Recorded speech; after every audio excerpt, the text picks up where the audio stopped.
Star Trek Enterprise answered a lot of questions during its short-lived 4-season run. But one question remains unanswered to this day. Who was the humanoid figure that was acting as a benefactor to the Suliban Cabal? The Star Trek fandom has always nicknamed him Future Guy, simply as we did know he was from the future, but we never knew his identity. Since the ending of Star Trek Enterprise, there have been many stories and suggestions telling us more about who this individual is. Let's explore them.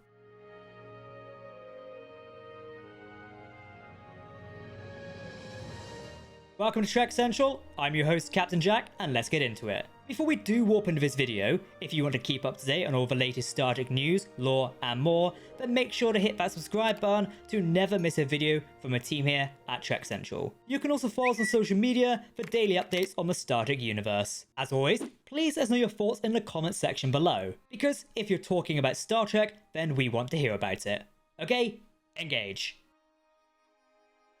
Let's talk about Star Trek canon first. This is everything we see on screen. Other explanations for the identity of Future Guy actually come from Star Trek's extended canon, which we'll touch on later in this video. From what we know early on, it's clear he was involved in the Temporal Cold War. For those who don't know, the Temporal Cold War was a harsh conflict fought between several time-travelling factions, all from different points in time. Each faction attempted to manipulate history for their own benefit, a clear violation of the Temporal Accords. These factions were known to use proxy powers to carry out their missions. As such, the Suliban Cabal benefactor used the Suliban Cabal under Silik to do his bidding and influence major events within the Alpha Quadrant. He strongly opposed the Federation and its predecessor, the United Earth, going to such lengths as attempt to frame Earth's first Warp 5 starship, Enterprise, for a disaster they never committed. While the Cabal benefactor worked against the United Earth, and by extension the Federation, he did occasionally help them, if not indirectly. In 2153, after Earth suffered a devastating attack at the hands of a Xindi,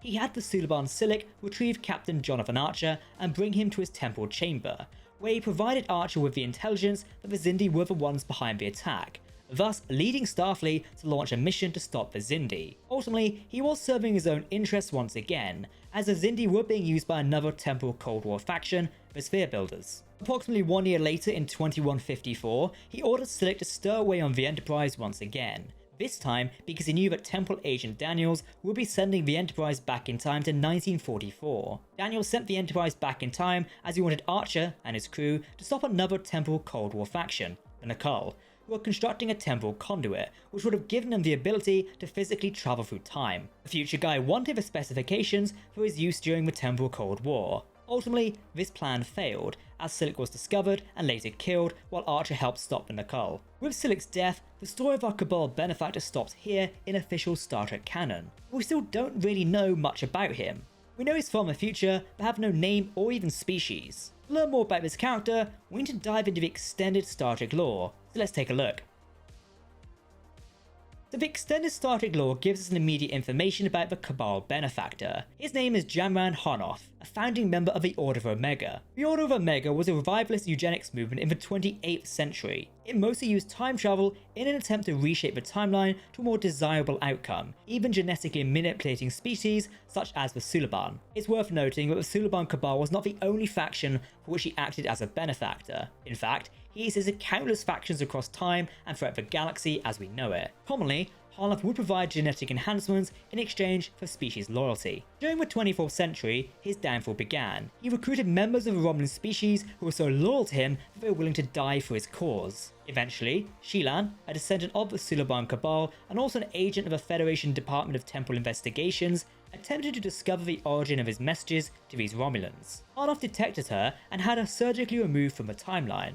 Unfortunately for him, he was too late, as she had transmitted enough of her data so that someone could discover him. Honoff fled to the 22nd century to hide, but he was apprehended by Agent Daniels at long last. Eventually, he was detained and questioned by agents from 3 separate time periods. Honoff finally revealed that during his reign of time manipulation, he had affected so many different races, all because he wanted to alter history to benefit the Omegians. Shockingly, he was also a descendant of the Suliban, Romulan, and Tadaran races, so he had committed his actions to ensure his own existence. Timelines do be funny. After a lengthy interrogation, which did take some time, he was tried for his crimes in the 31st century, receiving a fairer trial than he would have had in his own time. Given that Star Trek Discovery reveals that Dr. Kovich is in fact Agent Daniels, it stands to reason these events would have taken place before the Burn event, which crippled the Federation and the wider galaxy.